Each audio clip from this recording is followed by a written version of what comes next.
Hello, trading is closed on December 11th, 2020. Why is it showing my picture? I don't know. We don't want to scare people.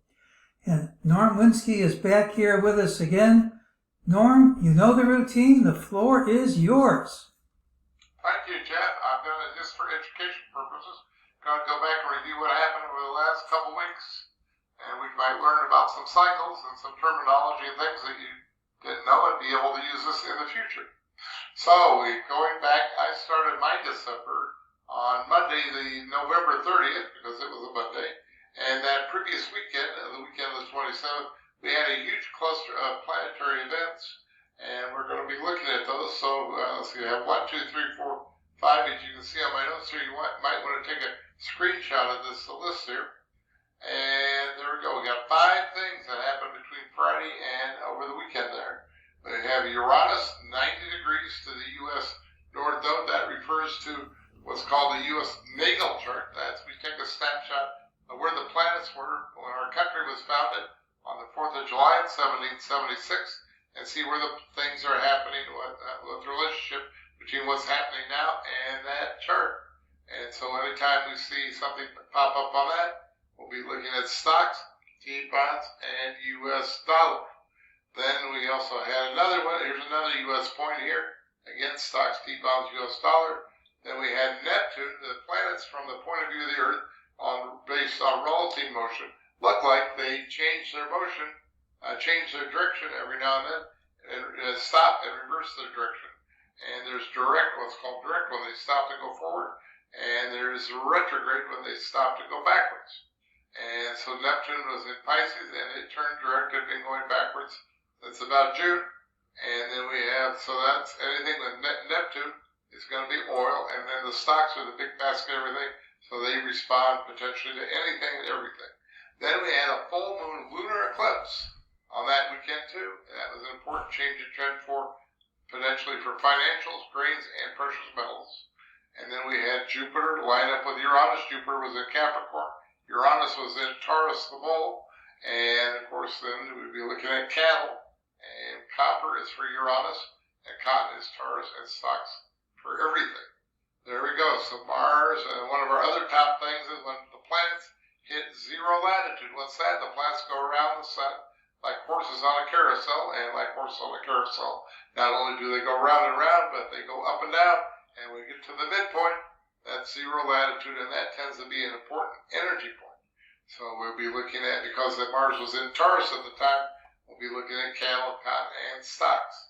And then the night of the 3rd, and into the opening of the 4th, we had another U.S. point there, and this one was to the U.S., where Neptune was on July the 4th, 1776. And we'll have the stocks, T-bonds, U.S. dollar, and because it involved Neptune, we'll be looking at oil. All right, and then that weekend we had Mercury hit a zero south latitude point, and so we got your grains, corn and soybeans, and then of course stocks and wheat. And then the afternoon of the Monday the 7th, we had Jupiter line up with where Pluto was, U.S. Pluto was, based on where Pluto was on July the 4th, 1776, and that's U.S. stocks, T-bonds, and U.S. dollar. So let's go see if any of this stuff works, okay? So we have the cattle indicated for the weekend of the 27th into Monday. Well, Monday's opening the 30th, and there we go. We got a nice top there on the cattle. Cattle went down for about 2 days and made a little short-term low there for about a 1-day pop, and there's a low. Here's copper did not work well, and so that's a miss. That's a red arrow, and it just kept on going. If you sold there, you probably would have lost money. Here's corn, though. It doesn't get much better than this. Look at the corn topping out there right on the full moon eclipse, and then we went down, and then it made a low on our Mercury point there over the weekend on the 4th. Notice I'm not using any moving averages, no oscillators, none of the regular stuff that everybody uses, no candles, none of that stuff, and I don't have to forecast any prices because the key time to give you the key prices, all you have to do is wait till you get to the key window there and look what the market's doing. If it's Newton's law, if the market's going up, we'll be looking for the market to reverse to go down, and if the market's going down, we'll be looking for the market to go up. And if the market's going sideways, the opposite of sideways, it's just more sideways, and that means we're not going to make any money, so we don't do anything.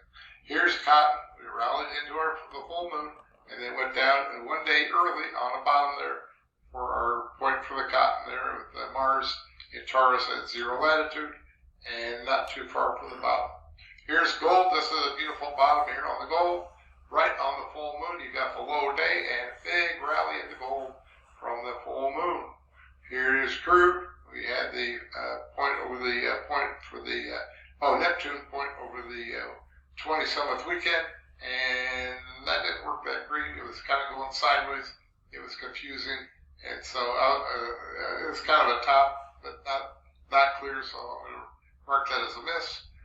But over here, this worked pretty nicely for a short-term top for the night of the 3rd with the Uranus to the U.S. Neptune, and that was nice. So you got a decline for about 3 days there, 3-4 days. Here's the silver. Here's your precious metals again, doing the same as the gold. You got the low day on the silver. And here's your beans, did the same as the corn, made a top there on the full moon eclipse, and he went down and made a low on when Mercury did its same. Mercury's grains. Mercury got the 0 latitude over the 4th weekend, and then he made a bit of a low there. You're about a day early on the low there before it took off. Had a nice little bit of a rally to the upside, and those yellow bars mean that it's just going sideways on the S&P, so we're not doing anything. We just take a pass to wait till it gets some price action that we can deal with. Finally rallies into the weekend of the 4th, and we had a little bit of a short-term top there. Had a sharp pullback over the next 1 to 2 days. Okay, here's your T-bonds. This is pretty clear here. Rallied into our weekend of the 27th. Had a triple signal there, and it made a nice top there. And if you're not familiar with T-bonds, every whole number is $1,000, and it dropped about 4 or 5 handles there.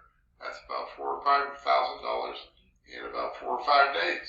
Then we rallied up and made another top on the night of the opening of the 4th, which we had indicated on after the close of the 3rd, and then we had a miss there for the afternoon of the 7th. And here's the wheat, rallied into the full moon again, and then declined into our Mercury point for the 4th. And here's the dollar. The dollar was in the meltdown mode, so it didn't care about the full moon. Usually the currencies dance to the moon, but not always. This is not. I know it's shocking. This stuff's not perfect, so we have a miss every now and then.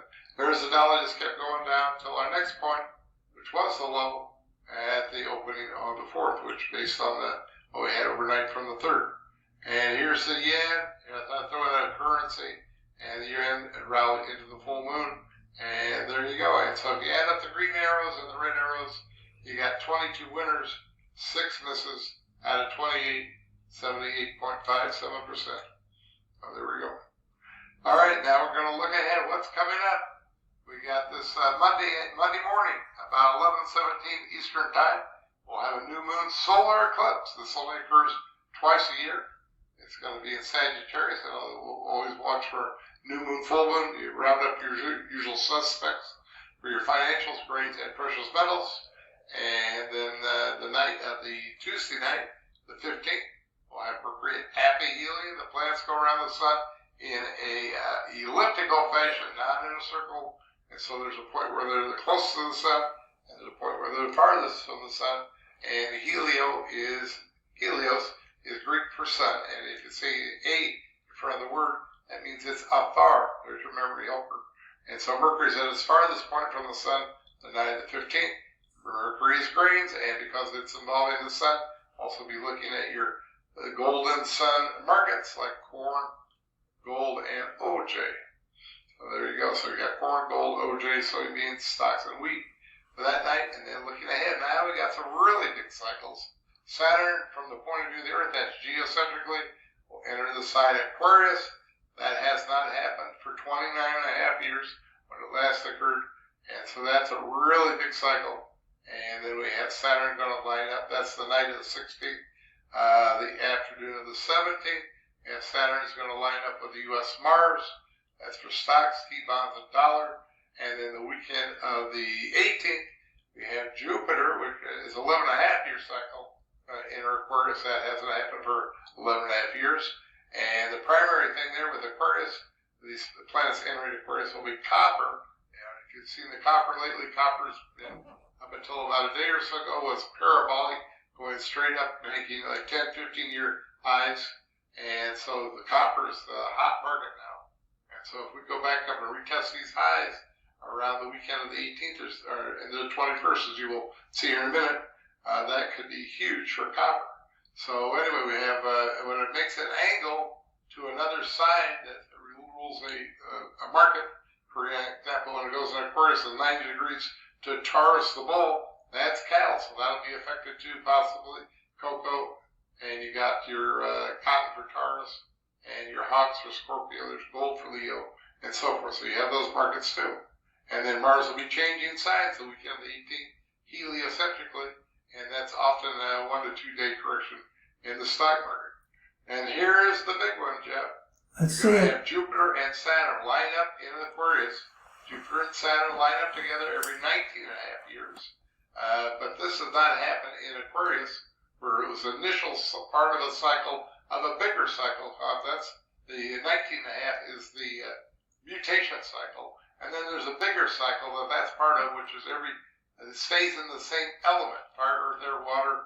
It stays in that same element for 240 years.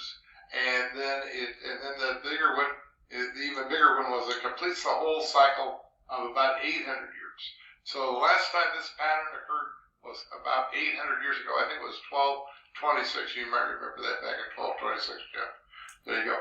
Okay, so what's going to happen is, and there's an even bigger cycle when the Jupiter and Saturn line up in the same sign as what's called the precession equinox, which is the stars that moving, the sky is moving backwards. The face of the clock, the hands are like the planets, and the face of the clock is moving backwards 1 degree every 72 years, and that takes 2,160 years to move one sign.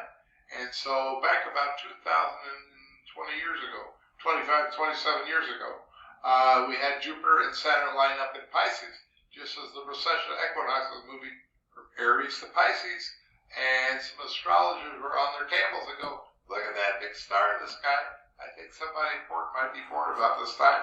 And there you got your symbology of Pisces, the fish, and the opposite sign of Virgo, the loaves, the wheat, the goddess of grain, and the wheat. And there's your symbology there. You might recognize the pattern there. Okay, 2 more minutes, Norm. The software is going to run out in 2 minutes. Okay, and if you want to know more about that, email me and I'll send you my essay on the dawning of the age of Aquarius. This could affect how things are going to be for the next couple thousand years, okay? And in the immediate future, too.